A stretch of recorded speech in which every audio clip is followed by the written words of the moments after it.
What if everything you thought you knew was only half the story?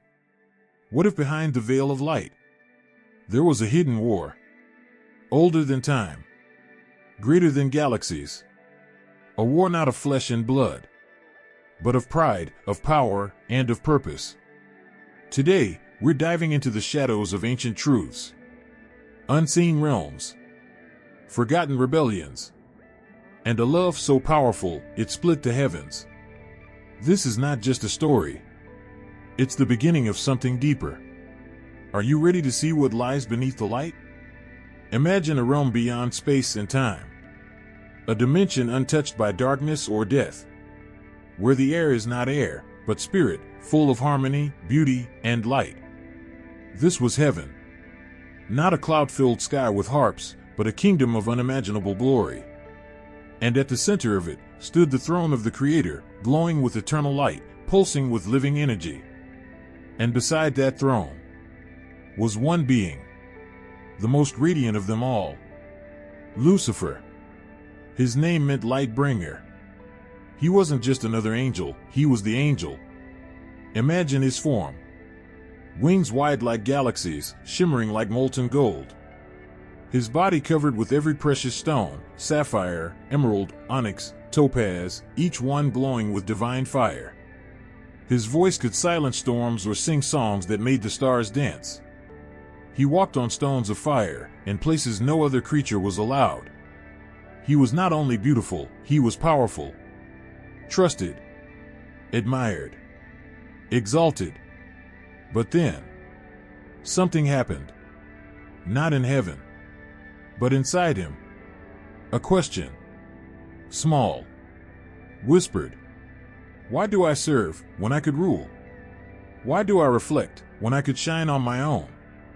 Why should he be above me? This was the beginning of pride. And pride is a seed that grows in silence. Lucifer looked at himself. His beauty beyond compare. His wisdom deeper than oceans. His strength enough to lead legions. He forgot he was created. He forgot the glory was not his, but only a reflection of the one who made him. And slowly, that reflection turned into obsession. His heart, once full of light, began to twist. Love turned to envy. Worship turned to ambition. I will ascend to the heavens, he thought. I will raise my throne above the stars of God. I will be like the Most High. Isaiah 14 verse 13. This was no longer pride. It was war. But this war didn't begin with swords or thunder. It began in silence. In the invisible realm of thought. In the quiet rebellion of one heart, in a place where rebellion had never existed. Lucifer's beauty blinded him. His wisdom betrayed him. He thought, if I lead, surely others will follow. And he was right. One by one, other angels, millions of them, listened. They were drawn by his power, his charm, his passion. They began to doubt, to question, to wonder. Maybe he should be the one. A third of heaven's host, a third of the stars, chose to follow the light bringer into darkness. But in all his thoughts of power, Lucifer forgot one thing. No creation can replace the Creator. Heaven shook. Not with sound, but with divine sorrow. The harmony of eternity was broken by one single heart. And God, in his justice, in his mercy, allowed it. Not because he was weak, but because love must allow choice. Even when that choice brings pain. Lucifer had chosen. And now, the light bringer would become the adversary, the accuser, the dragon. No longer dressed in light, but consumed by his own fire. His name would no longer be remembered with awe, but with fear. His voice, once full of music, now twisted with lies. The fall had begun.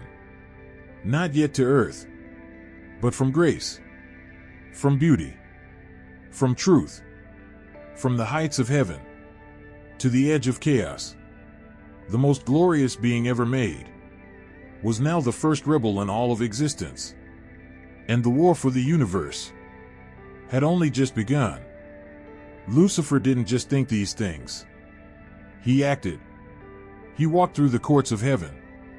Not with a sword, not with violence, but with words. Soft. Subtle. Deadly. He whispered in shadows. He leaned close to listening hearts. He asked questions, not loud, but sharp as blades. Why do we serve, when we could reign? Why should only one sit on the throne, forever? Does God truly value you? Or does he just use you? Doubt, the poison of eternity, began to spread. It didn't roar. It dripped. Lucifer planted seeds of suspicion. He wore a smile, but his tongue carried venom. He told the angels, "We were made for more. God is holding us back. Freedom is ours, if we dare take it." And one by one, they listened. Eyes once filled with worship began to dim. Voices once raised in song now murmured confusion. A third of heaven, millions of beings of light, turned their eyes from the throne and toward the morning star who promised something new. And in that moment, heaven, perfect, timeless, whole, cracked. The first war in the universe had begun. Not a war of kingdoms. Not a war of planets. A war of loyalty. A war of love against pride. Revelation 12 tells it plainly. Michael and his angels fought against the dragon. And the dragon and his angels fought back. Michael, the great commander of heaven's armies, rose. Not in rage. Not in panic. But in holy authority. The skies of heaven, once filled with light and song, flared with fire and motion. Wings clashed like thunder. Swords of spirit clanged like ringing stars. Imagine it. Beings of glory streaking through celestial space like meteors. Explosions of light, bursts of power. The very fabric of the heavens trembling under the weight of cosmic rebellion. Lucifer, once beautiful, now twisted, roared like a beast. His wings were torn, but still he fought. His pride burned hotter than any weapon. But no matter how he raged, he could not win. He was powerful, yes. But he was not the source. He was created. Limited. Finite. The dragon, the deceiver, was defeated. He was stripped of rank. Cast down. Not gently, not slowly, but like a bolt of lightning. From heaven's heights to the abyss below. The Lightbringer became the Prince of Darkness. The Guardian of Glory became the Father of Lies. And in that fall, the greatest in all of history, the universe changed forever. But where was Jesus? Was he seated in silence? Watching from a distance? Unmoved? No. John 1 answers the mystery. In the beginning was the Word, and the Word was with God, and the Word was God. Through him all things were made. Jesus, the Word, was not watching. He was commanding. He was the very force through which all existence had been formed, including Lucifer himself. Every angel, every star, every law of time and space, all breathed into being through him. He was not the spectator. He was the center. When the dragon rose, it was Christ's authority that answered. When war broke out, it was Christ's truth that drew the battle lines. When Lucifer was cast out, it was Christ who gave the order. Revelation 12 verse 10 declares, "Now have come the salvation and the power and the kingdom of our God, and the authority of his Christ." The fall of Satan was not just a military defeat. It was a declaration. That rebellion has no future. That pride has no throne. That darkness cannot dwell in the light. The war in heaven ended. But it was not the end. Because the dragon did not fall into nothing. He fell to earth. And he brought his anger with him. His lies. His thirst for vengeance. He had lost heaven. But he still had one goal. To destroy the ones God loved. The battle was not over. It had just moved. to our world. The story did not end in heaven. The war was not finished with Lucifer's fall. No, it had only shifted. Shifted from the brilliance of heaven to the dust of earth. Satan had lost the throne, but he had not lost his fury. It burned hotter than before. Wild, uncontrollable, consuming. If he could not strike God directly, he would go after what God cherished most.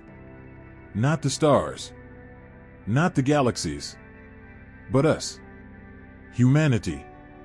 Fragile, mortal, dust formed by divine breath.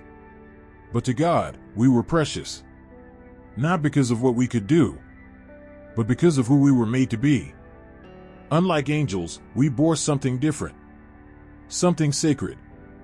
The image of God. It was not carved into stone. It was woven into skin, breath and bone, heart and soul. We were not just creations. We were reflections. And more than that, we were given something angels never held. Choice. The power to believe. The freedom to trust. To love willingly. Or walk away, completely. To Satan, this was unthinkable. He who had once stood cloaked in jewels, who had soared through heaven's highest winds, now looked upon these tiny, fragile beings, and saw God's favor upon them. He was outraged, jealous, disgusted. So he came down, not with fire, not with thunder, but with a whisper, a slithering lie in a quiet garden. You will not die. You will be like God. The same lie he once told himself, the same poison that had shattered heaven, was now dripping into earth's first hearts. And they drank it. Pride, again, opened the gates to destruction. But here, the story takes a strange turn. Because God didn't abandon us. He didn't erase us and start over. He didn't send more angels. No. He came himself.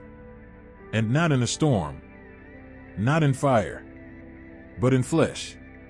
The one who had created stars with a word now wrapped himself in human skin. He chose the womb of a young woman. He chose tears, hunger, dirt under fingernails. He chose a manger instead of a throne.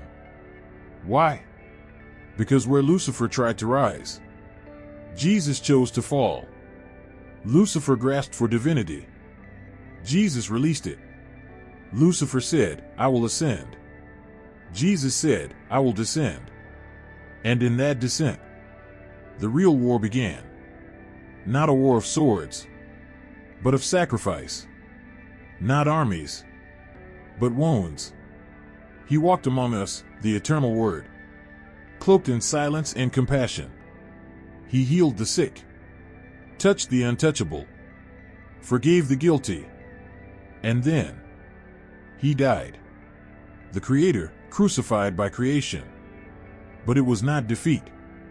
It was a cosmic strategy, hidden in weakness. As Hebrews 2 verse 14 declares, since the children have flesh and blood, he too shared in their humanity, so that by his death, he might destroy him who holds the power of death, that is, the devil. Through death, he broke death. Through weakness, he shattered the grip of the enemy. Because the devil's greatest weapon was accusation, guilt, shame, chains wrapped in lies.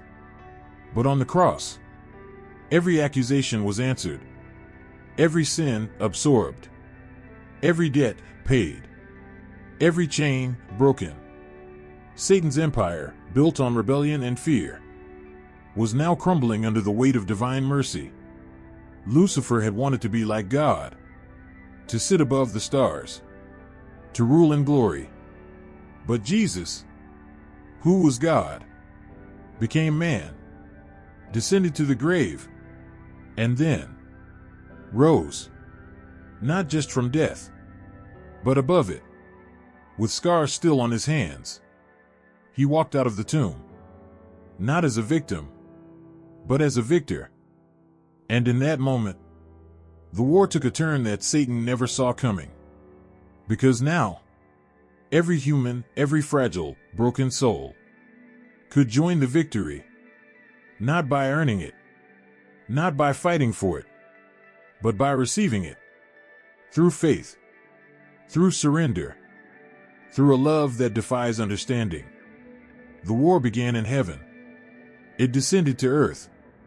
But the victory was sealed in a tomb that could not hold its king. The great consequence of eternity is this: Lucifer tried to take the throne. Jesus left it and took back the world instead. And that changed everything. So, where is Jesus now? Not hidden, not forgotten, but exalted higher than every name, above every throne, above every realm, seen or unseen.